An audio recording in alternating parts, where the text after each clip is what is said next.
Hola, los recibimos una vez más en este su programa favorito, Laborando Andamos, en voz de Kitsia, Jennifer, Angélica, Enrique. y su servidor, Francisco.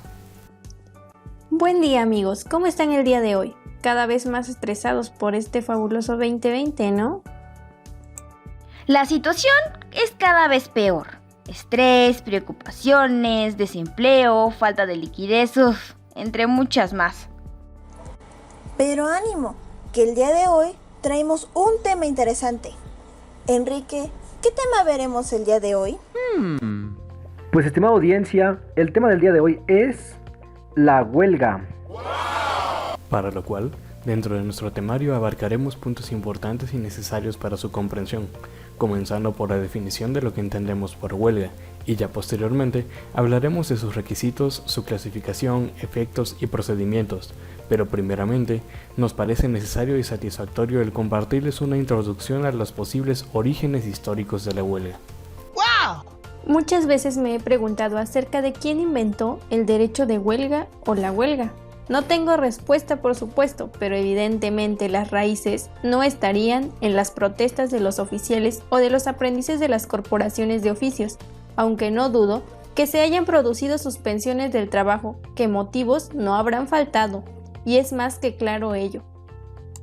Concuerdo con la idea de que en las obras magnas de la construcción de iglesias y catedrales a lo largo del tiempo, dígase Edad Media y Edad Moderna, más de una vez aquellos trabajadores de la construcción, artesanos, carpinteros y herreros, habrán tenido la tentación de dejar de trabajar si el contratista o los contratistas de aquellos tiempos no los trataban bien, o descuidaban su integridad física en trabajos peligrosos, o simplemente no les cubrían sus salarios. Hasta yo lo hubiese pensado. La naturaleza del hombre nunca ha sido ser subestimado por otra persona, aunque tal idea aún no había sido desarrollada del todo. De igual forma, en las corporaciones de oficio habría, sin embargo, un cierto elemento que haría menos violentas las relaciones con el maestro. La permanente convivencia, el trabajo común en el mismo espacio, con la misma ropa, con los mismos riesgos. Claro está que también había explotación de los trabajadores durante los años que precedieron a la revolución industrial. Y este tema es muy relevante, ya que todos sabemos las consecuencias tanto positivas como negativas de esta etapa de grandes cambios. La condición de los obreros entre 1700 y 1760 recibían una suma elemental para sus necesidades más apremiantes, que se le pagaba a la semana o a la quincena, y el resto cada 6 o 12 semanas, a veces por conducto de un intermediario. Se les contrataba por un año y la única ventaja que veían los trabajadores era rehuir el servicio militar. Las relaciones de producción cambiaron, surge la máquina de vapor y de ahí deriva la explotación del trabajo de mujeres y niños, a quienes solo se les pagaban salarios inferiores de lo que realmente era necesario para vivir, más en comparación al salario que recibían los hombres, situaciones indignantes de recordar que hasta la actualidad podemos observar. En efecto, mi querido Paco, el antiguo maestro o patrón, si es que había sobrevivido y transformado en un empresario industrial, dejó de convivir con los trabajadores y se produjo uno de los fenómenos característicos del capitalismo: a mayor explosión, menor comunicación. Se me ocurre de pronto una imagen mental en este preciso instante. El obrero tenía que comunicarse con el patrón, que quedaba muy lejos de su alcance. De ahí que los trabajadores realizaban una columna humana, sustentada en los más fuertes y colocando arriba al más avispado o astuto de sus compañeros. Y de ahí fue como nacía el sindicalismo, de un esfuerzo común. En el diálogo forzado, el empresario, que gracias a la unidad de los trabajadores acababa por tenerlos a su altura, habría de discutir y acordar con ellos las nuevas condiciones de trabajo que permitieran jornadas menores, salarios mejores, condiciones mayores de seguridad, descansos y otras prestaciones, derivando así la negociación colectiva. Pero como no siempre las conversaciones derivan en una solución razonable para los trabajadores y para el patrón, Su acuerdo interno lo llevaban a dejar de trabajar, surgiendo así el derecho de huelga, lo que hoy es el derecho de huelga. También quisiera enfatizar la premisa del origen de las diferencias sociales, como anteriormente las mencionamos con la travesía de los tiempos. Podemos aseverar que fueron provocadas por un sistema económico basado en una idea mercantilista, obteniendo así la finalidad del orden jurídico, siendo esta la de buscar soluciones humanistas a tales diferencias para, por lo menos, atemperar, amortiguar o, en palabras menos complejas, mitigar todas aquellas tribulaciones o sinsabores que ésta provoca.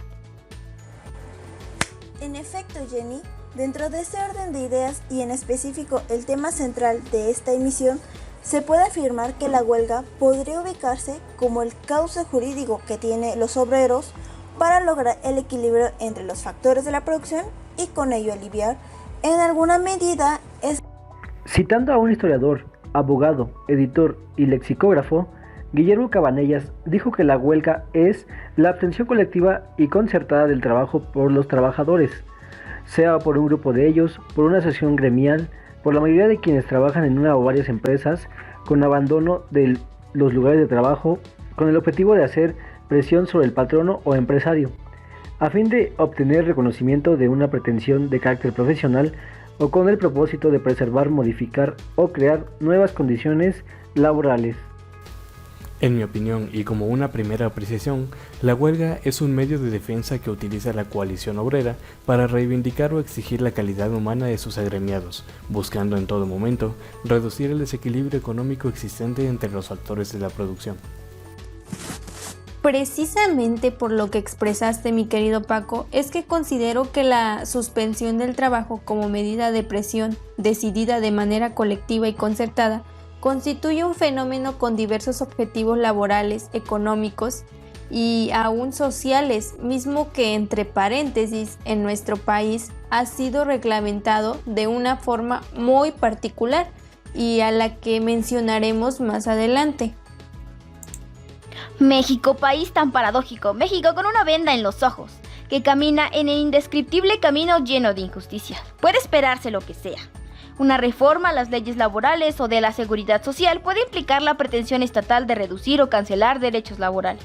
Y sin duda, la huelga general puede ser una respuesta a tales intentos.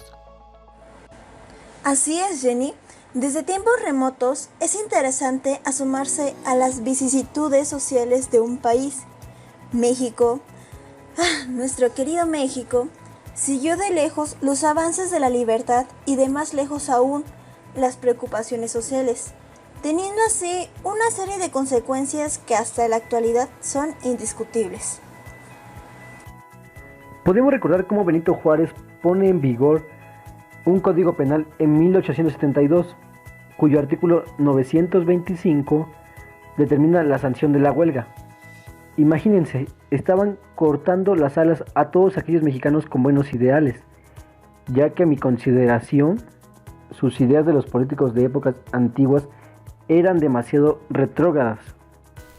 Este artículo, a la letra, nos dice que se impondrán de 8 días a 3 meses de prisión y multa de 25 a 500 pesos o una sola de estas dos penas a los que formen un tumulto o motín, o empleen de cualquier otro modo la violencia física o moral con el objeto de hacer que suban o bajen los salarios o jornales de los operarios, o de impedir el libre ejercicio de la industria o del trabajo. Bueno, pero ya que estamos viajando en el tiempo, hubo una noticia mayor cuando la daría nada menos que Venustiano Carranza, primer jefe del ejército constitucionalista, que al enfrentarse a una huelga que estalla en la Ciudad de México, me parece que el 31 de julio de 1916,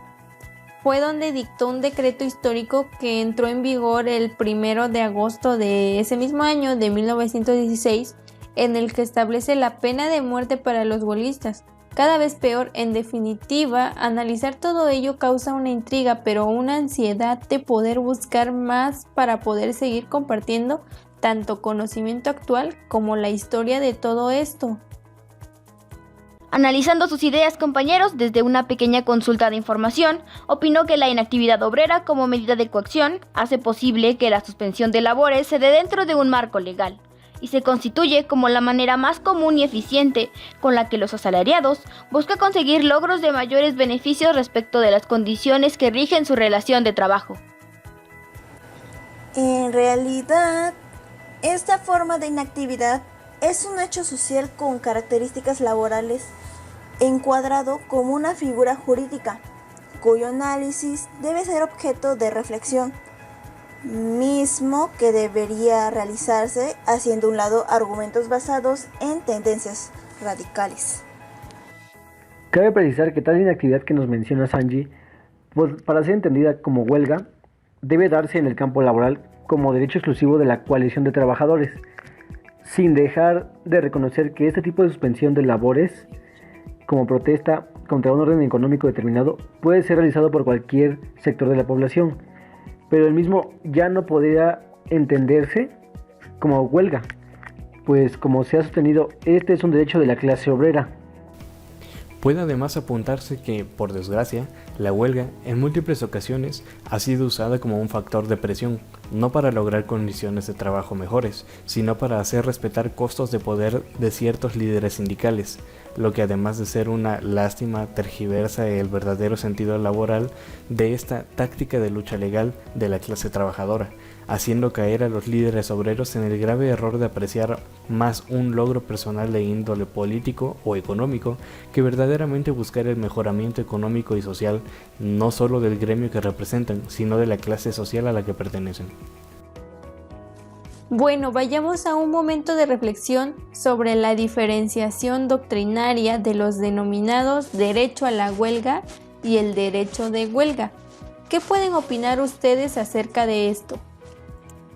Yo pienso que el derecho a la huelga se entiende como un acto de protesta y de presión, constituyéndose en un derecho natural social, pues implica una conducta espontánea y en muchos casos se expresa que emerge de las clases sociales oprimidas, como una reacción en contra de los que detentan el poder. Y bueno, por lo que se refiere al derecho de huelga, lo entiendo como una facultad legal, es decir, aun cuando parezca ser un juego de palabras, debe ser comprendido como aquella actitud concertada por un grupo de trabajadores que pretende lograr tener implicaciones jurídicas, situación que precisamente por la intencionalidad de la colectividad obrera debe ser regulada por leyes. Aunque se dio la situación de considerar a México en un país paradójico, pues el 5 de febrero del año siguiente, Carranza promulga la Constitución de 1917, cuyo artículo 123 proclamaba en las fracciones 17 y 18 el derecho de huelga como suprema garantía social, que menciona la suspensión temporal del trabajo, llevada a cabo por una coalición de trabajadores, y entendida esta última, en este caso en particular, como el acuerdo temporal al que llega un conjunto de trabajadores para defender los intereses. En la Ley Federal del Trabajo nos dice el artículo 440 que la huelga es la suspensión temporal del trabajo llevada a cabo por la coalición de trabajadores. Dentro de sus limitaciones podemos abarcar textualmente al artículo 443 de nuestra denominada Ley Federal del Trabajo, donde nos dice a la letra: la huelga debe limitarse al mero acto de la suspensión del trabajo. O sea, bueno, yo entiendo como que solamente son las actividades ordinarias o las funciones a las que tu empleo está destinada. Asumo que el contenido es bastante corto y puede someterse a bastante ambigüedad. Realmente existen muchas lagunas en lo que corresponde a las leyes en México. Pero en fin, este es nuestro país. Y es a nosotros a quien nos corresponde buscar un cambio verdadero, si es que en algún momento realmente lo queremos. Aunque cierto es que en nuestro país a ningún patrón le gusta verse sujeto a la situación de una huelga, quizá por ello se puede afirmar que aquella es una efectiva arma de la coalición obrera en contra del patrón por la lucha de sus intereses. Sin embargo, y tristemente, las anteriores fracciones son las que enmarcan la verdadera meta de la huelga, de ahí que derivan las limitaciones de la huelga. Y es que de acuerdo con el principio de libertad sindical y de coalición que les corresponde a los trabajadores, también les corresponde a estos el determinar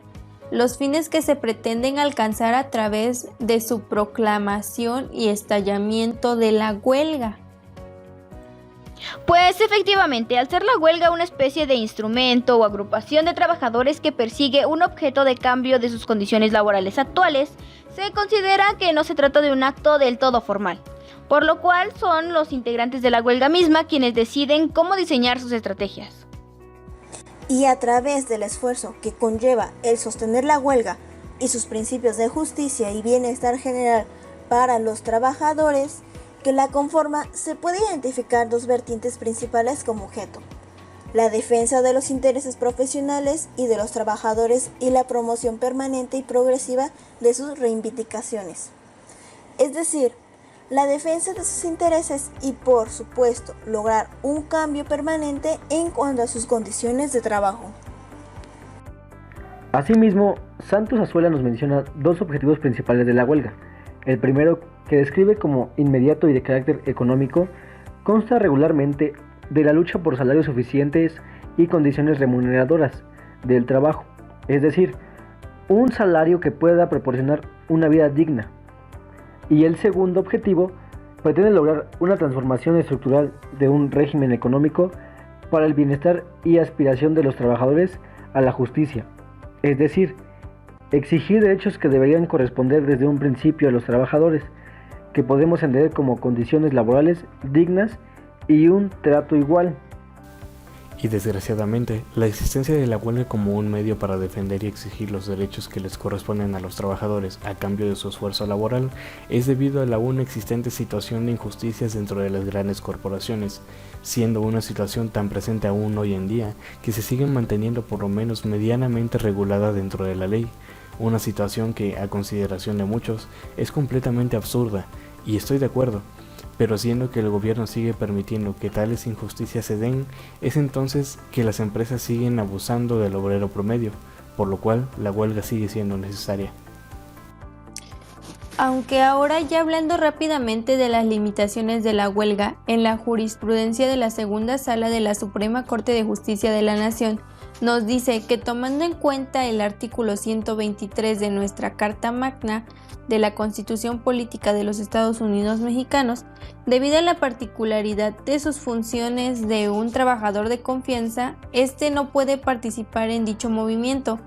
porque estos están representando pues los intereses del patrón, ¿no? Porque es a lo que se dedica el trabajador de confianza. Y en efecto tendríamos un desequilibrio, y sí es muy evidente, puesto que lo que se busca es un equilibrio entre los factores de producción de la huelga, como lo dijimos anteriormente citando la ley, y esta manifestación por parte del trabajador de confianza iría en contra de la voluntad e intereses de alguna de las partes y también afectaría a la empresa o a los trabajadores en cualquier caso. En nuestros días, el sector asalariado debe comprender que su función principal es la de realizar un trabajo socialmente útil, y a su vez los empresarios deben respetar los derechos de los trabajadores e implementar mecanismos como serían los diversos procedimientos educativos y de capacitación, con los que se pueda revalorizar el quehacer humano. A lo anterior, debe ser la regla a seguir. Ese cambio de actitud implicaría nuevas formas de gestión y organización sindical que propicien una ocupación productiva de mayor calidad, para que el mismo tenga como consecuencia, casi natural, primero, la conservación de fuentes de empleo, segundo, la elevación del nivel de vida de los trabajadores y tercero, la prevención de disputas laborales. En nuestro país, y precisamente a través de la idea de la nueva cultura del trabajo, ahora se pretende establecer la idea de que obreros, patrones y autoridad realicen esfuerzos correspondientes para el mejoramiento de la economía nacional, para con ello conseguir la vigencia de una justicia social verdaderamente aplicada, como factor de elevación de las condiciones de vida de los trabajadores del país, dándosele preeminencia como medida preventiva de controversias en el orden laboral. Aunque por desgracia, Sabemos perfectamente que por más que se promueva una idea tan idílica como es que en obreros, patrones y autoridad logren una justicia laboral y social, en conjunto, está muy lejana de nuestra realidad presente, pues como ya mencionamos anteriormente, si una coalición como lo es la huelga sigue existiendo hasta el día de hoy, es porque las grandes corporaciones siguen abusando en cierta medida del obrero, del trabajador y del profesionista, pero ello se debe a que la autoridad lo permite. Pero bueno, ya hemos hablado mucho sobre la introducción y orígenes de este concepto, ahora pasemos a compartir a nuestra audiencia los requisitos para una huelga. Solo que como ya les mencionamos anteriormente, la Ley Federal del Trabajo aborda la huelga de manera muy breve, así que no hay muchas especificaciones en lo que a requisitos respecta, lo que también se debe a que se trata de una coalición, es decir, una asociación de trabajadores que no requiere de registro oficial, pero lo que sí se nos dice en su artículo 151 es que, yo comprendí que la suspensión de los trabajos con motivo de huelga se debe requerir que ésta se realice por la mayoría de los trabajadores de la empresa o pues del establecimiento en el que trabajen, además de que debe tener por objeto alguno de los motivos descritos en el artículo 150 de la Ley Federal del Trabajo. Y para tener un mejor entendimiento de cuáles pueden ser estos objetos, se los mencionaré a continuación. La huelga debe y o puede tener por objeto conseguir el equilibrio entre los diversos factores de la producción, armonizando los derechos del trabajo con los del capital. Obtener del patrón o patrones la celebración del contrato colectivo de trabajo y exigir su revisión al terminar el periodo de su vigencia. Obtener de los patrones la celebración del contrato ley y exigir su revisión al terminar el periodo de su vigencia. Exigir el cumplimiento del contrato colectivo de trabajo o del contrato ley en las empresas o establecimientos en que hubiese sido violado. Exigir el cumplimiento de las disposiciones legales sobre participación de utilidades. Apoyar una huelga que tenga por objeto alguno de los objetos que fueron mencionados anteriormente. Exigir la revisión de los salarios contractuales. Que como ya les habíamos comentado antes, tales objetos se refieren a la protección y búsqueda de los derechos y beneficios de los trabajadores en el ámbito laboral y social, así como a intentar asegurar la estabilidad laboral de los empleados dentro de sus respectivos puestos en la organización, principalmente con lo referente a la firma o renovación de los contratos colectivos y contratos ley. Pero ahora tenemos que hablar sobre el siguiente punto importante: ¿cómo se clasifican las huelgas? Pues dentro de lo poco que se menciona en la Constitución y en la Ley Federal del Trabajo, identificamos 6 clasificaciones de huelga, las cuales son existente e inexistente, lícita e ilícita, y justificada o injustificada. Y primeramente, para determinar una huelga existente, nos referimos al artículo 444 de la Ley Federal del Trabajo, el cual nos dice que la huelga legalmente existente es la que satisface los requisitos y objetivos descritos. Otra vez, en el artículo 150, los que ya les mencionaba Jennifer. Y pues según el artículo 459, una huelga se determina como inexistente si la suspensión del trabajo se realiza por menos de la mayoría de trabajadores, si no se cumplen alguno de los objetos debidos o no se respeta su procedimiento.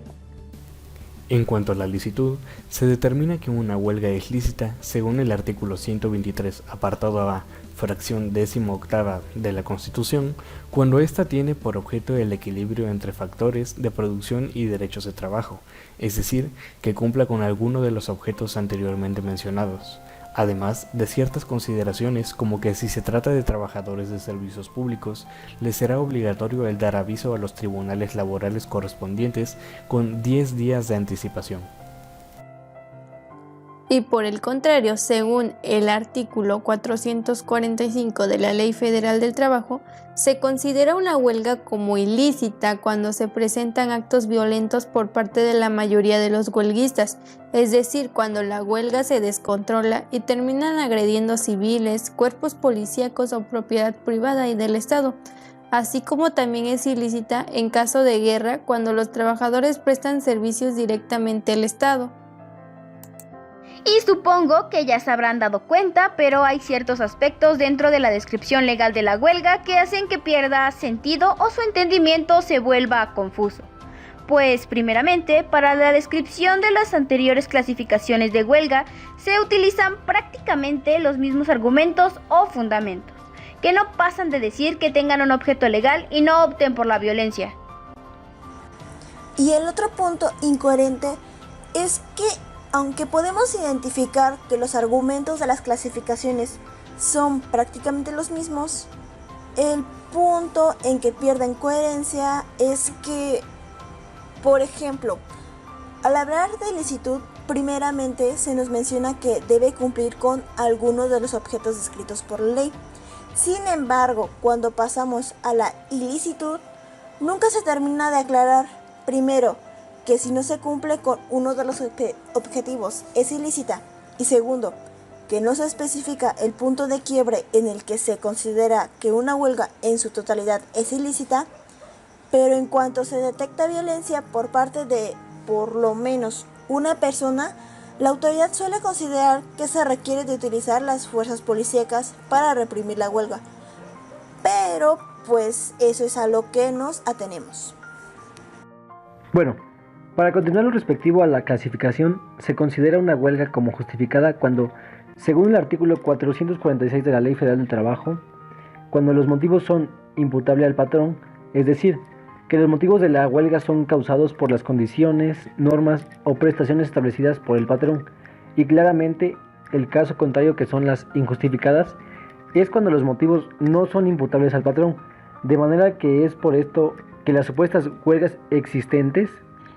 pero que son motivadas por cambios a la normatividad legal del trabajo y no son responsabilidad del patrón, nunca llegan a un fin claro o inmediato, pues el patrón no tiene responsabilidad de actuar ante tales casos. Ya para terminar esta parte del tema, hemos de mencionar la clasificación de huelga solidaria, que, aunque se considera una huelga atípica o una estrategia ajena a la huelga, se sigue estudiando como una clasificación de esta, pues consiste en provocar o convocar la intervención niveladora del Estado para fortalecer o terminar de una vez por todas la huelga y conseguir las prestaciones reclamadas, siendo una modalidad por la que suelen optar trabajadores de servicios indispensables o altamente necesarios para la movilización económica, por lo cual el Estado responde, ya que reconoce que no es conveniente alargar el proceso de huelga por demasiado tiempo, siendo que el patrón no responda a las exigencias. Y es ya llegados a este punto que podemos nosotros identificar los efectos de la huelga, pues como es bien sabido, a toda acción corresponde una reacción, por lo que en el caso de las huelgas no es la excepción. Así que es importante volver a resumir los efectos que una huelga trae consigo. Primeramente vemos que la huelga es causa legal de suspensión de los efectos de las relaciones de trabajo, por el tiempo que dure. Esto implica que de alguna manera los trabajadores no podrán realizar órdenes de algún trabajador de confianza, porque ya no hay relación alguna. Sin embargo, esto no implica que haya una ruptura en el contrato de trabajo, sino simplemente una suspensión. Es importante recalcar que no se ven afectadas las vacaciones por la huelga. Por ejemplo, si después de la huelga el patrón no quisiera dar vacaciones argumentando que se perdió mucho tiempo en la huelga, eso está mal. Y quizá se pudiera hacer un reajuste negociando con los trabajadores, aunque ya vimos en ediciones anteriores de este podcast que no se debe hacer, pero nunca pueden ser canceladas. También debemos entender que la huelga suspende la tramitación de los conflictos colectivos de la naturaleza económica, pendientes en el tribunal y de las solicitudes que se presenten, por ejemplo la modificación de salarios solicitada. Esto quiere decir que si previo a la huelga el sindicato de trabajadores o los mismos trabajadores realizaron alguna demanda en cuestión económica, esta quedará suspendida y en el mejor de los casos con la huelga puedan obtener más de lo que se pedía en la demanda. Otro efecto más con respecto de la huelga es que al momento de la notificación de huelga producirá el efecto de constituir al patrón, quedando como depositario de los bienes de la empresa con la obligación y responsabilidad del cargo en tanto se resuelva el conflicto. Mucho ojo con esto porque según el artículo 924 de la Ley Federal del Trabajo, se nos dice que a partir de la notificación del pliego de peticiones con emplazamiento a huelga, deberá suspenderse toda ejecución de sentencia alguna, así como tampoco podrá practicarse embargo, aseguramiento, diligencia o desahucio en contra de la empresa o establecimiento, ni secuestrar bienes del local en que se encuentren instalados. Es decir, si alguna otra organización tiene la intención de embargar a la empresa, pero ésta se va a huelga, la organización que busque el embargo debe esperar, ya que según este mismo artículo nos dice que se deben de asegurar los derechos de los trabajadores. Un punto a destacar que me llamó la atención es la fracción primera del artículo 924 de la Ley Federal del Trabajo, que como ya lo mencionamos nos dice que en caso de huelga el patrón debe asegurar los derechos del trabajador, especialmente indemnizaciones, salarios, pensiones y demás prestaciones devengadas, hasta por el importe de 2 años de salario del trabajador. Es decir, que el trabajador en caso de huelga, por lo menos según nuestra ley, tiene asegurados 2 años de sueldo, pero como todo en nuestro bello país, ya sabemos que esto puede variar, o más bien no es algo que se dé realmente, ya sea por desconocimiento por parte de los trabajadores o por evitar más problemas entre trabajador y patrón que pudiera llevar a malos tratos o incluso el despido, que aunque se trataría de situaciones injustificadas y que pudiera pelearse legalmente, hay que considerar que los trabajadores se contrarían al final de una huelga y necesitan obtener ingresos, no aplazarlos más. Y bueno, nuestro siguiente tema a tratar dentro de su programa es procedimiento de huelga, el cual está regulado dentro del capítulo 20 de la Ley Federal del Trabajo. Para comenzar, el procedimiento de huelga se iniciará mediante la presentación del pliego de peticiones, el cual debe cumplir con ciertos requisitos. Este pliego de peticiones se dirigirá por escrito al patrón y en él se formularán las peticiones. Anunciarán el propósito de ir a huelga si no son satisfechas. Expresarán concretamente el objeto de las mismas y señalarán el día y hora en que se suspenden las labores o el término de prehuelga. Además de que se presentará por duplicado al tribunal competente y en caso de que la empresa o establecimiento estén ubicados en un lugar distinto al que reside el tribunal, el escrito podrá presentarse al órgano jurisdiccional más próximo o a la autoridad política de mayor jerarquía del lugar de ubicación de la empresa o establecimiento. El órgano o autoridad que haga el emplazamiento remitirá el expediente dentro de las 24 horas siguientes, o por lo menos eso se supone, al tribunal competente y le avisará telefónicamente o por cualquier medio electrónico. En cuanto a tiempo, el aviso para la suspensión de las labores deberá darse por lo menos con 6 días de anticipación a la fecha señalada para suspender el trabajo y con 10 días de anticipación cuando se trate de servicios públicos, observándose las disposiciones legales de esta ley. El término se contará a partir del día y hora en que el patrón quede notificado. Cuando el procedimiento de huelga tenga por objeto obtener del patrón o patrones la celebración del contrato colectivo de trabajo en términos del artículo 450 fracción segunda de la Ley Federal del Trabajo, se deberá anexar al emplazamiento a huelga la constancia de representatividad expedida por el Centro Federal de Conciliación y Registro Laboral, conforme al procedimiento establecido en el artículo 390 bis. En cambio, cuando el procedimiento de huelga tenga por objeto obtener del patrón o patrones la celebración del contrato ley en términos de la fracción tercera del artículo 450 de la Ley Federal del Trabajo,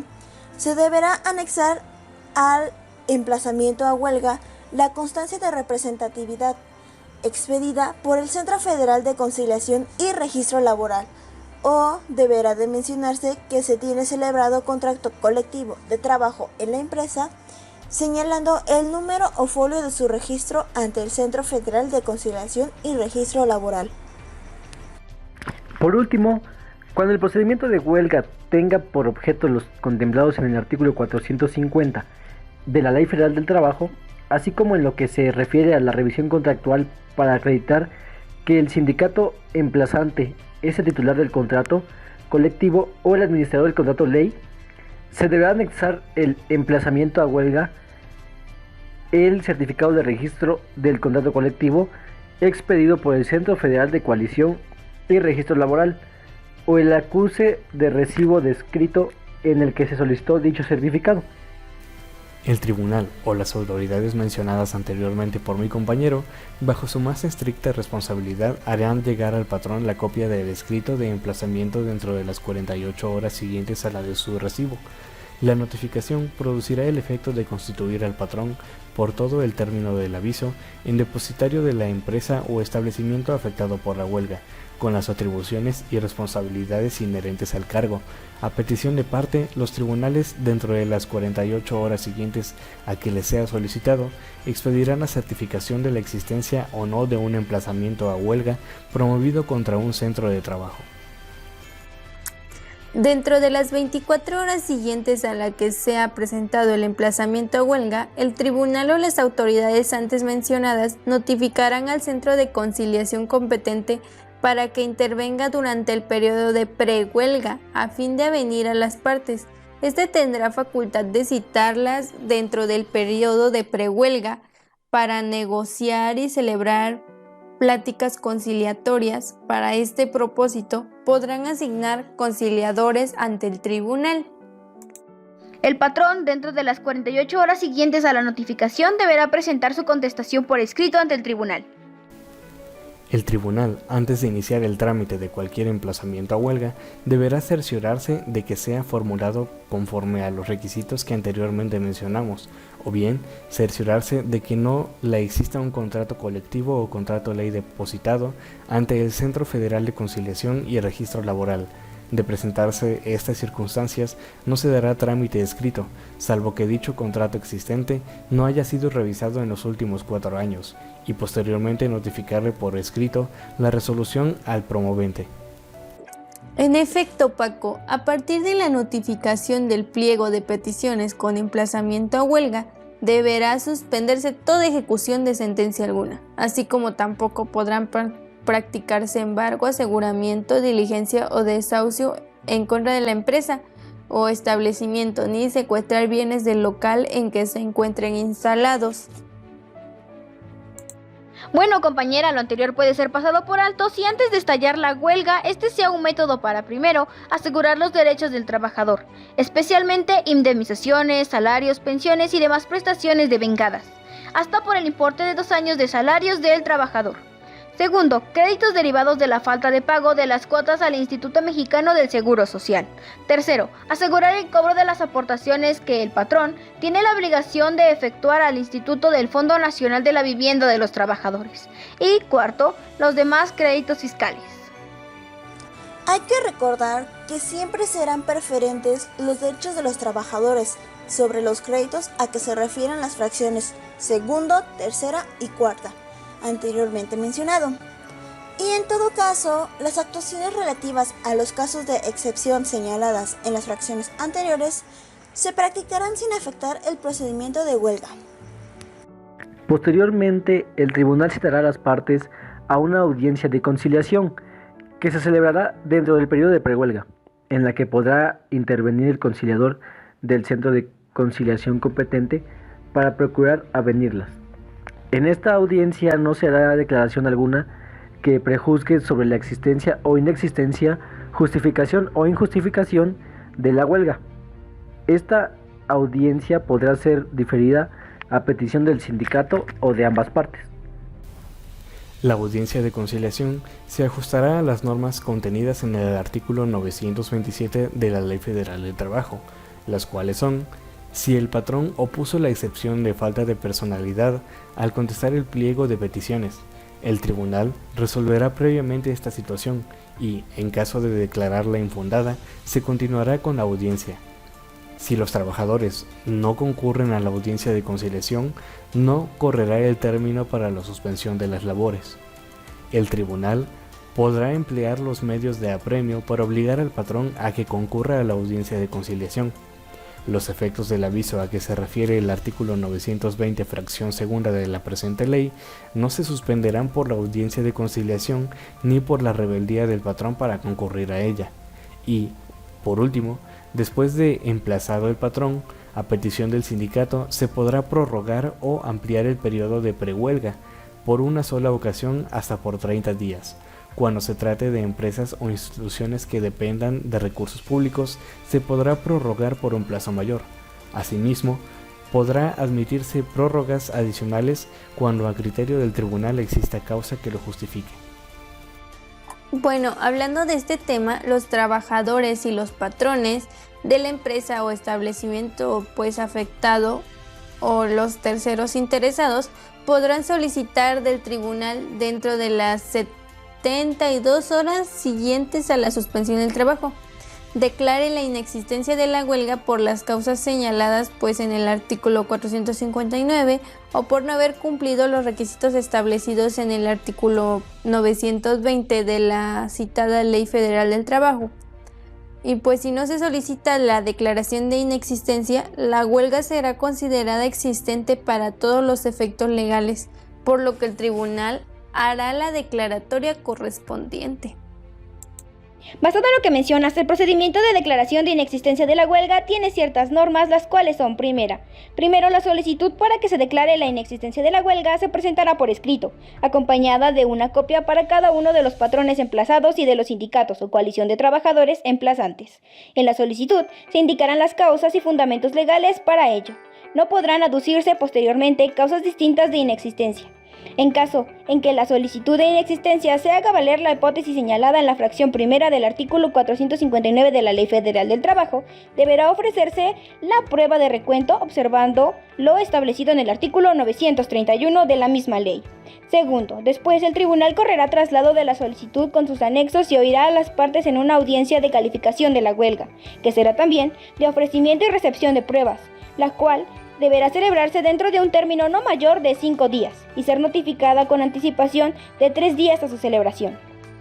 Tercera, posteriormente, las pruebas deberán referirse a la causa de inexistencia contenida en la solicitud mencionada en la fracción primera, y cuando la solicitud hubiese sido presentada por terceros, los que además tiendan a comprobar su interés, el tribunal aceptará únicamente las que satisfagan los requisitos señalados. Cuarta, así, las pruebas se rendirán en una audiencia de calificación de la huelga, salvo lo dispuesto en el artículo 931 de la Ley Federal del Trabajo. Solo en casos excepcionales podrá el tribunal diferir la recepción de las pruebas que, por su naturaleza, no puedan desahogarse en la audiencia de calificación de la huelga. Quinta, y concluida la recepción de las pruebas, el tribunal dentro de las 24 horas siguientes resolverá la existencia o inexistencia del estado legal de la huelga. En el caso de que se ofrezca como prueba el recuento de los trabajadores, se observarán las siguientes normas. 1. Únicamente tendrán derecho a votar los trabajadores de la empresa que concurran al recuento. 2. Serán considerados trabajadores de la empresa los que hubiesen sido despedidos del trabajo después de la fecha de presentación del escrito de emplazamiento. 3. Se computarán los votos de los trabajadores de confianza, ni los de los trabajadores que hayan ingresado al trabajo con posterioridad a la fecha de presentación del escrito de emplazamiento de huelga. Y 4. El ofrecimiento de la prueba de recuento debe hacerse en el escrito de solicitud de la inexistencia de la huelga contemplando en la fracción primera del artículo 930 de esta ley, al que se acompañará el listado con los nombres de los trabajadores, que serán consultados para que se le corra traslado con a la parte contraria. Asimismo, la contraparte de quien solicitó la inexistencia de la huelga, al momento de hacer sus manifestaciones sobre las causales de inexistencia, exhibirá en la audiencia de calificación de la huelga el listado con los nombres de los trabajadores que en su opinión tienen derecho a participar en el recuento.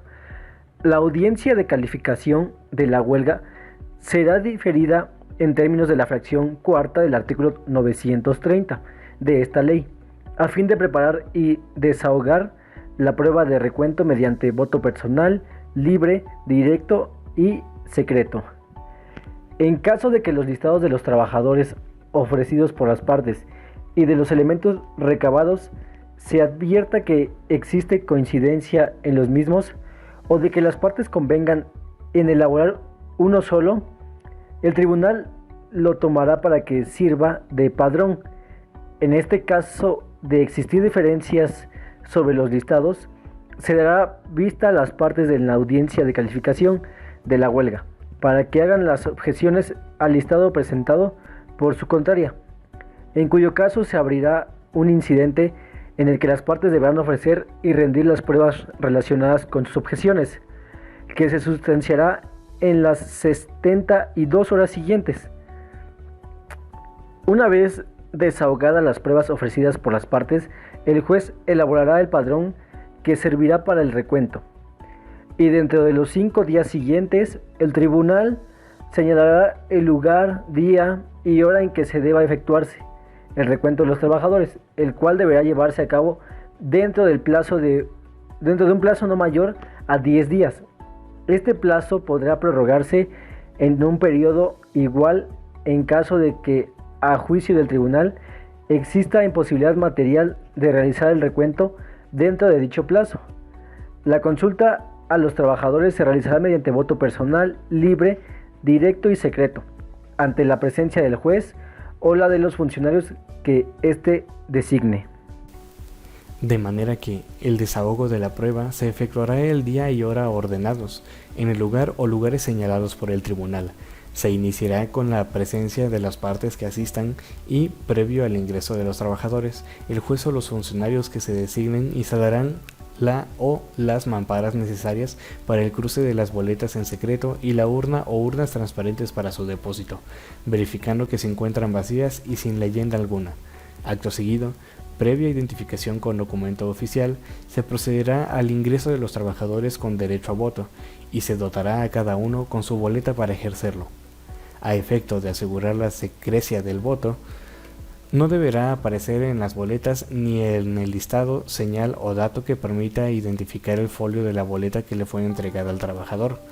Dicha boleta contendrá 2 recuadros, uno a favor de la huelga y el otro en contra de la misma. Cada trabajador deberá marcar su boleta, doblarla y depositarla en la urna, retirándose del lugar de la votación.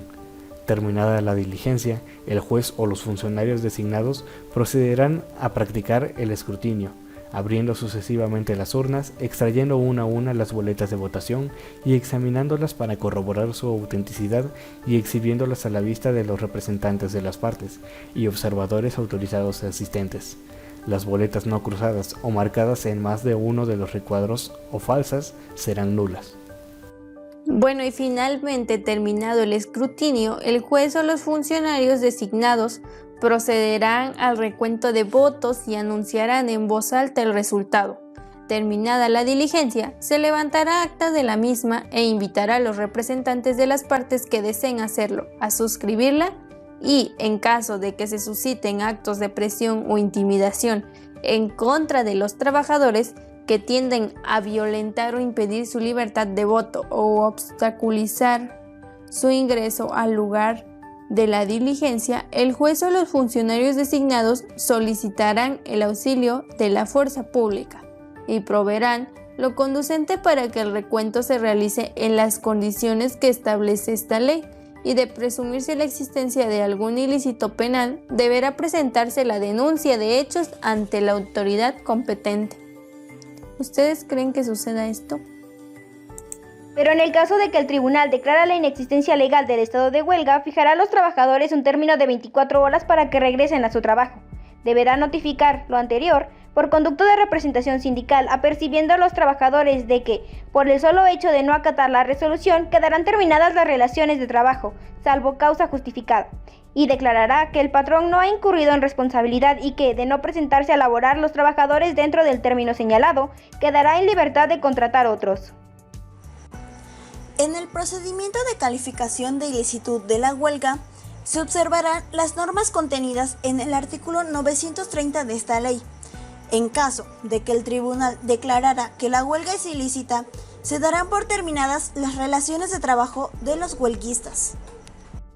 Antes de la suspensión de los trabajos, el tribunal, con audiencia de las partes, fijará el número indispensable de trabajadores que deberá continuar trabajando para que sigan ejecutándose las labores, cuya suspensión perjudique gravemente la seguridad y conservación de los locales,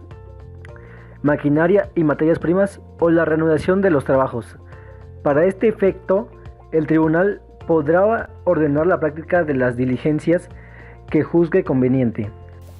Conforme a lo que has dicho, compañero, si los huelguistas se niegan a prestar los servicios mencionados en los artículos 466 y 935 de la Ley Federal del Trabajo, el patrón podrá utilizar otros trabajadores. El tribunal, en caso necesario, solicitará el auxilio de la fuerza pública a fin de que puedan prestarse dichos servicios. Además, si el conflicto motivo de la huelga se somete por los trabajadores o por el patrón a la decisión del tribunal, se seguirá el procedimiento ordinario o el procedimiento para conflictos colectivos de naturaleza económica, según el caso. El patrón solo podrá ejercer este derecho en caso de que la huelga se extienda por más de 70 días. Si el tribunal declara en la sentencia que los motivos de la huelga son imputables al patrón, condenará a la satisfacción de las peticiones de los trabajadores en cuanto sean procedentes y al pago de los salarios correspondientes a los días que hubiese durado la huelga. En ningún caso será condenado el patrón al pago de los salarios de los trabajadores que hubiesen declarado una huelga en los términos del artículo 450, fracción sexta de la Ley Federal del Trabajo.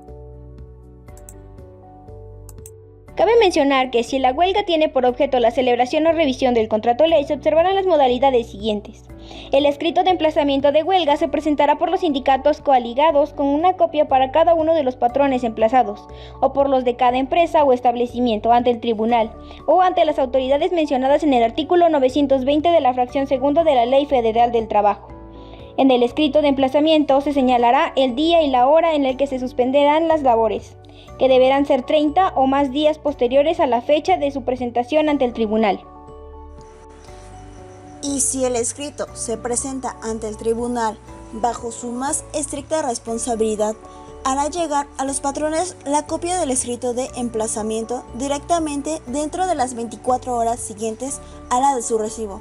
o girará dentro del mismo término los exhortos necesarios, los que deberán desahogarse por la autoridad exhortada, bajo su más estricta responsabilidad, dentro de las 24 horas siguientes a su recepción. Desahogados los exhortos, deberán devolverse dentro del mismo término de 24 horas.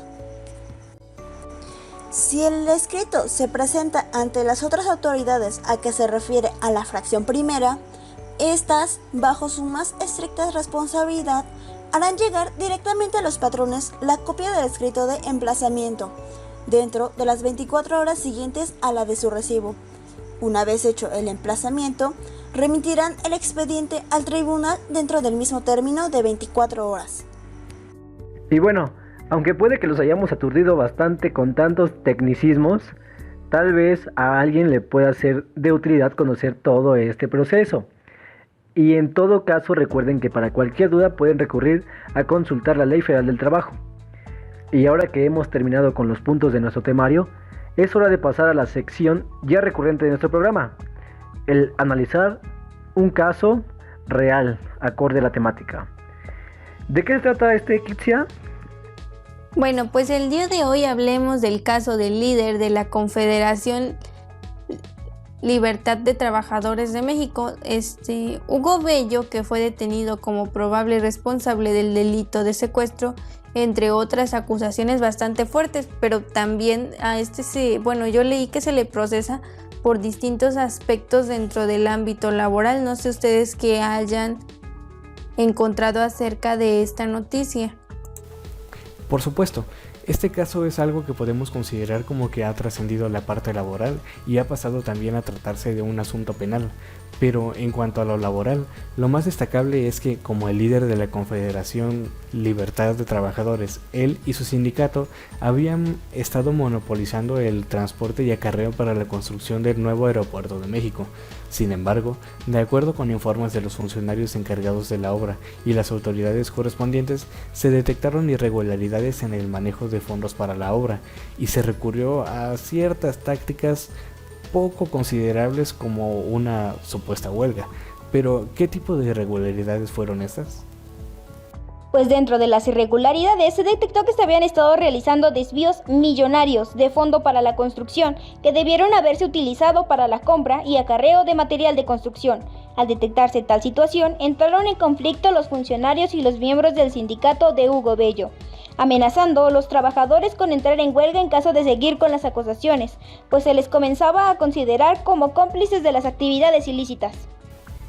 Aunque como ya vimos anteriormente, la existencia y licitud de tal supuesta huelga, que aunque se afirmaba su existencia nunca inició, se puso en duda y se comprobó su inexistencia, pues ni siquiera tenían un objeto claro o fundamentado en defender los intereses laborales y de seguridad social como empleados, ni se trataba de una responsabilidad imputable al patrón,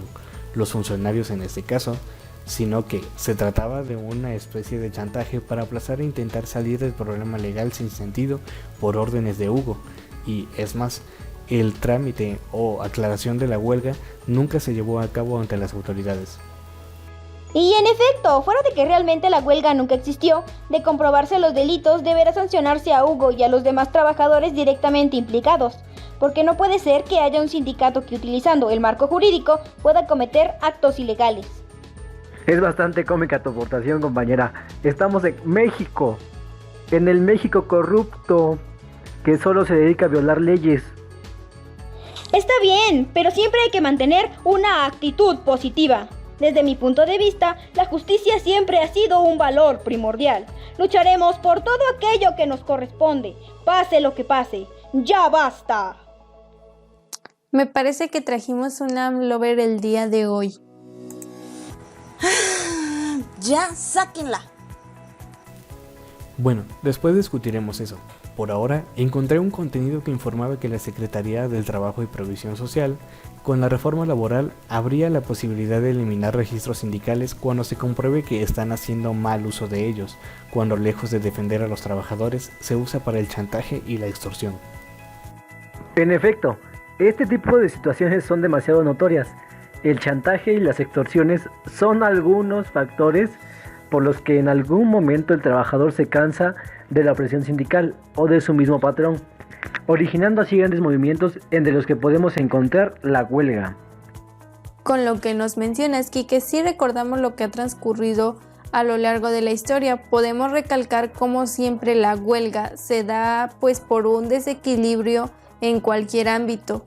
o sea que es símbolo de desigualdades sociales, y pues esto ha transcurrido a través del tiempo y pues desde hace algunos ayeres sucedía lo mismo y hasta el día de hoy no hemos podido combatir. La jurisprudencia y la Ley Federal del Trabajo rigen todas estas situaciones, pero si hacemos un análisis de lo que realmente contiene esta ley, es una cosa mínima en comparación a la magnitud de los movimientos.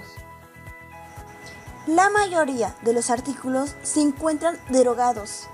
Vaya, vaya, qué buenos estatus los de mi querido México. Lo peor de todo no son los estatutos, lo peor del caso es que no se siguen.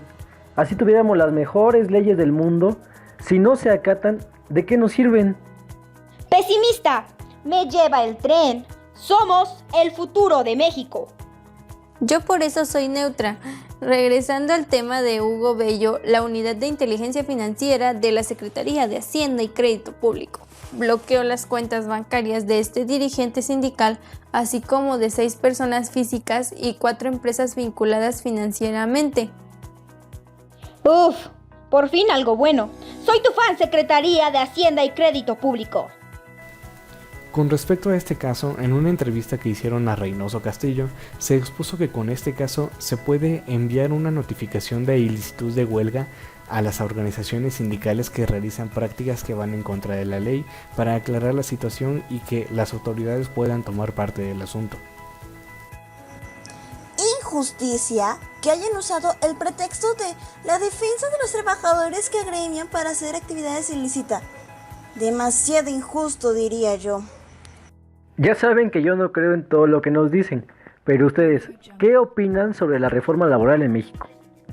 Desde mi punto de vista, la reforma laboral es un gran avance para México, que ayudará a disminuir la extorsión, la violencia y simulación, ya que tan solo para tener un contrato colectivo, los sindicatos deberán tener el reconocimiento del 30% de los trabajadores de la empresa. Anteriormente, solo llegaban sin tener un solo trabajador y te emplazaban a huelga, literal.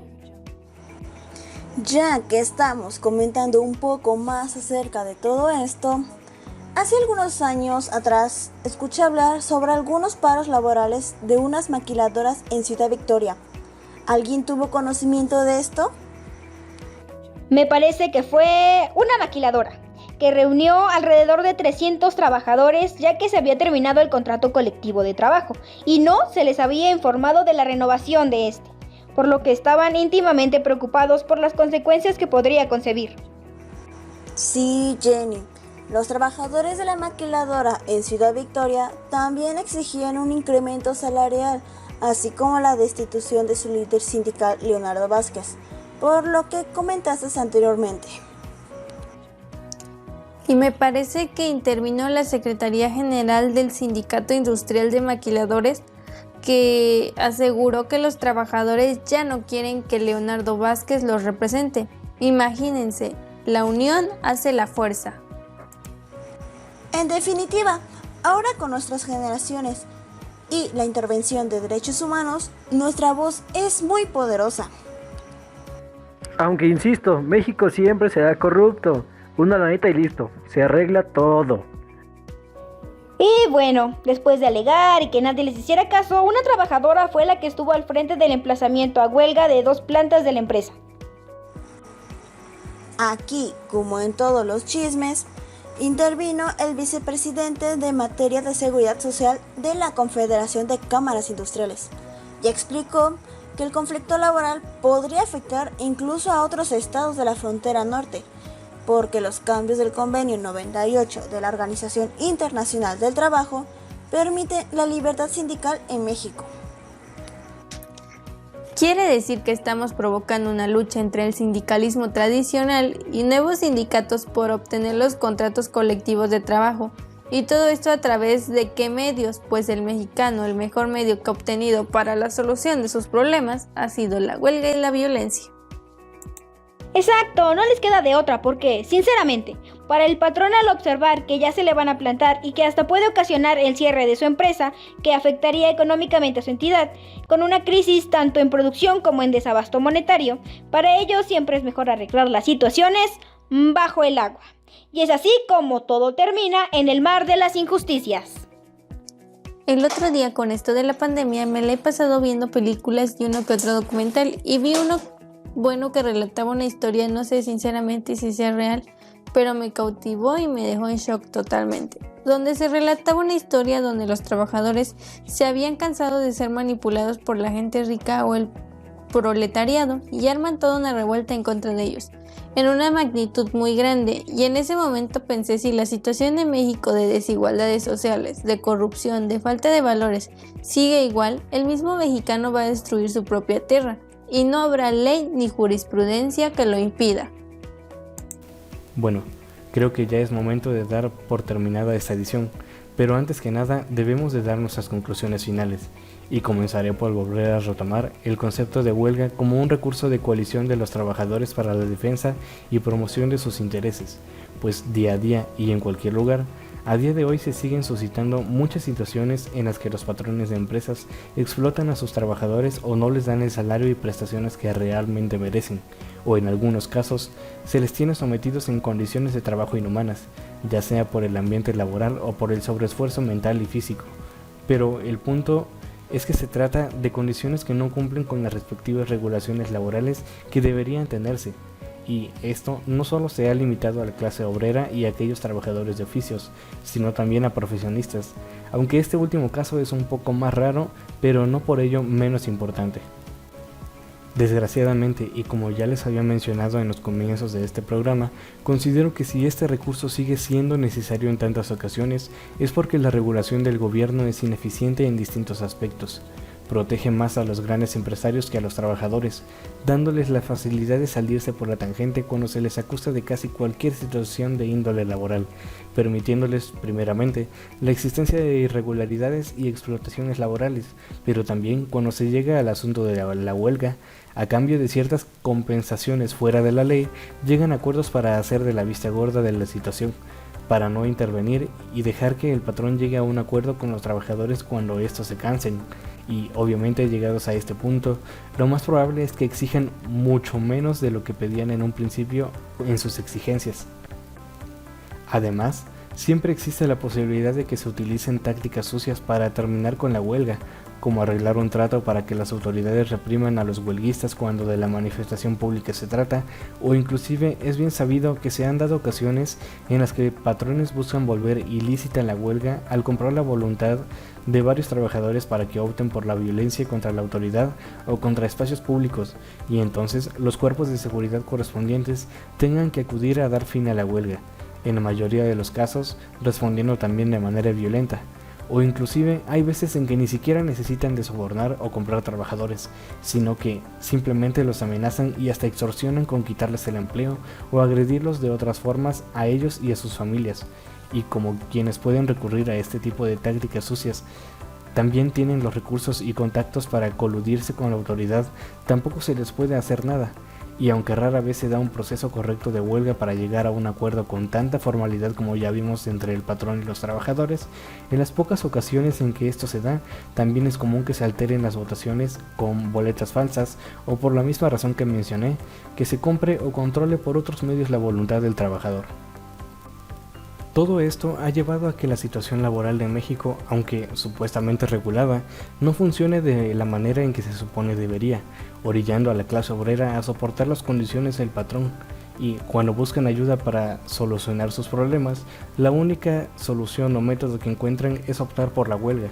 pero por el temor a ser reprimidos es que la táctica más eficaz que han encontrado los trabajadores es volverse virales por medio de la televisión y las redes, para así poder ejercer presión social sobre los empresarios y patrones y que se haga saber en medida de lo posible la verdad de la situación. Y es solo de esta manera en que un recurso como la huelga puede llegar a obtener un beneficio real hoy en día, aunque no siempre el esperado. Pero todo esto también es en parte a causa de nuestra mentalidad como sociedad. No solo es culpa del gobierno, también somos nosotros quienes nos hemos dejado controlar por las personas que tienen el poder por demasiado tiempo y sin buscar un cambio. Y me gustaría decir que juntos podemos lograr tal cambio, pero desgraciadamente considero que en la nación y el mundo tan corrompido en que vivimos ya es prácticamente imposible lograr cambiar este conjunto de mentalidades y abusos, pero por lo menos la huelga sigue siendo una manera de lograr cambios, por más pequeños que sean, pues siempre será mejor algo que nada. Bueno, finalmente puedo concluir que hoy en día, ante el impacto de la tecnología y de la globalización de esta, así como de la utilización e implantación de las economías de mercado, han originado nuevas formas y procesos de producción, lo que por obvias razones impacta en la regulación del trabajo, y es notorio la situación globalizadora imperante en casi todas las regiones del mundo, una modificación en la manera de visualizar el vínculo de trabajo. No obstante, la transformación del concepto del orden jurídico laboral debe darse manteniendo inmutable la esencia de protección a quien vive de sus esfuerzos como finalidad de la norma social. El estudioso de la disciplina social debe ser sensible a los cambios que han tenido los procesos productivos. El mundo está lleno de cambios. Debe reconocer la existencia de la tecnología, obtener una nueva percepción en el ejercicio y observancia de los derechos y obligaciones de los sujetos. Cerrar los ojos a estas nuevas situaciones implicaría el no entendimiento a las nuevas formas de regular el trabajo. En nuestros días existe la tendencia a modificar la idea tradicional de la lucha de clases y el antagonismo irreconciliable entre capital y trabajo, en beneficio de una mejor productividad y la conservación de la empresa como fuente de empleos, sin dejar de observar que por obvias razones la clase obrera jamás podrá tener los mismos intereses que los empresarios a menos que cambien su manera de pensar. Como ya lo había mencionado, en nuestro país y precisamente a través de la idea de la nueva cultura del trabajo, como lo mencionamos en el podcast, ahora se pretende establecer la idea de que los obreros, patrones y autoridad realicen esfuerzos corresponsales para el mejoramiento de la economía nacional, para con ello conseguir la vigencia de una justicia social verdaderamente aplicada como factor de elevación de las condiciones de vida de los trabajadores del país, dándosele preeminencia como medida preventiva de controversias en el orden laboral. Dentro del aspecto preventivo de tensiones laborales,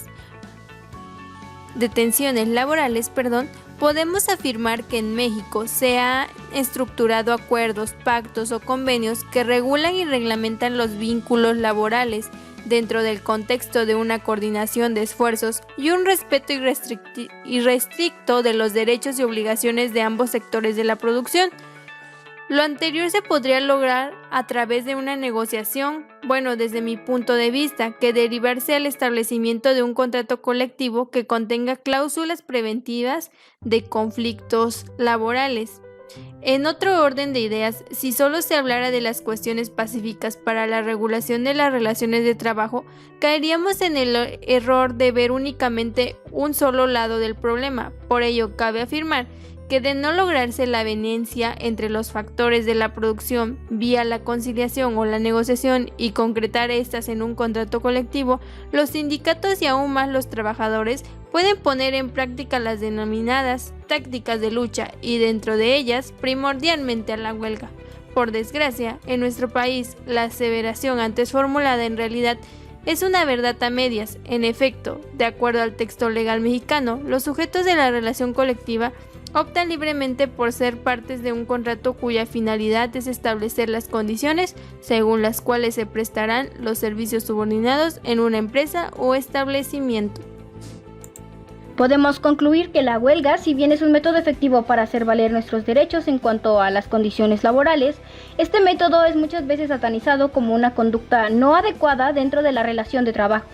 Esto se da principalmente cuando afecta la rutina de las personas, como es el caso de los servicios básicos, pero no toman en cuenta que estas personas están en realidad ejerciendo un derecho, luchando por que sus garantías y derechos sean validados y respetados, además de que no existe una regulación adecuada, puesto que incluso la definición del concepto lleva cierto grado de confusión, sumándole que hoy en día está tan normalizado que injusticias como lo son el abuso, la explotación, la marginación y el acoso sean conductas cotidianas en el trabajo, que tienen incluso cierta aceptación social. El conocer acerca del derecho a huelga hace que los trabajadores base tengan la capacidad de decisión, primero en cuanto a la decisión de pertenecer a un sindicato, y segundo, en aceptar participar activamente dentro del mismo y formar un soporte solidario que representa una garantía o respaldo a la integridad y derechos dentro del entorno laboral, tanto como tu persona como para tus compañeros. Es una decisión importante, ya que los sectores empresariales y de poder se encargan de demonizar a los sindicatos y a las sindicalistas, cayendo sobre estas personas un aura negativa y el estigma de ser malos trabajadores, que se aprovechan de su situación de liberación de sus ocupaciones en la empresa. La huelga simboliza el cambio, el nacimiento de una nueva realidad, más justa y solemne, una que antes llegaba a considerarse incluso imposible. En definitiva, las huelgas han sido y seguirán siendo un arma importante para que los trabajadores mejoren las condiciones sociales laborales. Las personas con mayor precariedad laboral son las que están más alejadas del sindicato, ya sea porque trabajan en una empresa pequeña y casi sin representación sindical, o porque su propio trabajo les impide pensar en otra cosa. En lugar de poner fin a sus largas jornadas de trabajo, donde trabajan de sola sombra para mantener un nivel de vida mínimo, aunque estos trabajadores son los que más necesitan reconocer sus derechos y poder exigirlos a sus empleadores, pero el miedo a las repercusiones que podría desencadenar la pérdida de su empleo, deciden justamente renunciar a luchar por ellos. Por lo tanto, si bien la huelga es un derecho que todos los empleados y trabajadores pueden o deben aprovechar, está claro que no es una opción factible para todos, y este es justamente un factor que los empleadores aprovechan. Bueno, por mi parte, puedo decir que las huelgas parecen un método, un camino que nos ayuda a exigir condiciones de trabajo que nos favorezca, así como reclamar injusticia que hay en el ámbito laboral, que sin embargo están, desde mi punto de vista, reguladas a tal magnitud que parece exagerado y que a la más mínima alerta de violencia es directamente algo ilegal. Y se entiende por qué, pero Sin embargo, hemos visto que si no se sienten en lo más mínimo amenazados los altos mandos, simplemente no harán nada. Ahora sí que solo queda pues esforzarse por hacernos oír. Qué buen tema nos aventamos hoy, compañeros. En mi conclusión, la huelga es el derecho que tienen los trabajadores para exigir un buen ambiente laboral o acabar con algún abuso del patrón. Esta puede ser quizá la carta más fuerte que tienen los trabajadores para exigir sus derechos. En México es común hablar de huelgas, pero no se siguen según lo estipula la ley. Y es que es bien sabido que en México si no haces algún desmán, no te van a hacer caso. Claro ejemplo lo podemos ver constantemente con los maestros de Oaxaca, que toman casetas de peaje y obstruyen la circulación de las carreteras. Muchas de las veces el patrón le teme a la huelga, pues sabe que va a perder mucho más de lo que está ganando. Pero por lo que busca resolver este conflicto en la conciliación que se da previo a la huelga. Aunque es un proceso algo tardado, el poder llegar a la huelga puede que valga la pena, pero se tiene que seguir cuidadosamente el procedimiento, ya que de faltar algún punto no puede ser utilizado puede ser utilizado el patrón.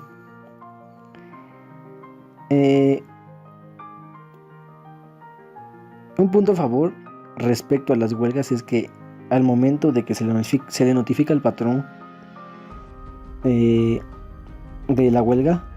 el patrón debe garantizar los derechos del trabajador. Es decir, que en caso de llegar a la huelga el trabajador tiene asegurado 2 años de sueldo. Aunque sabemos que eso varía mucho, ¿no? Pues no es cierto, la verdad. Quizá no puede estar de acuerdo yo totalmente con la huelga, pero si no hay otra opción para que el trabajador obtenga los derechos que le corresponden, pues no hay de otra. Pues eso ha sido todo por esta emisión. Gracias por escucharnos y los esperamos en la siguiente edición de Laborando Andamos. Hasta la próxima.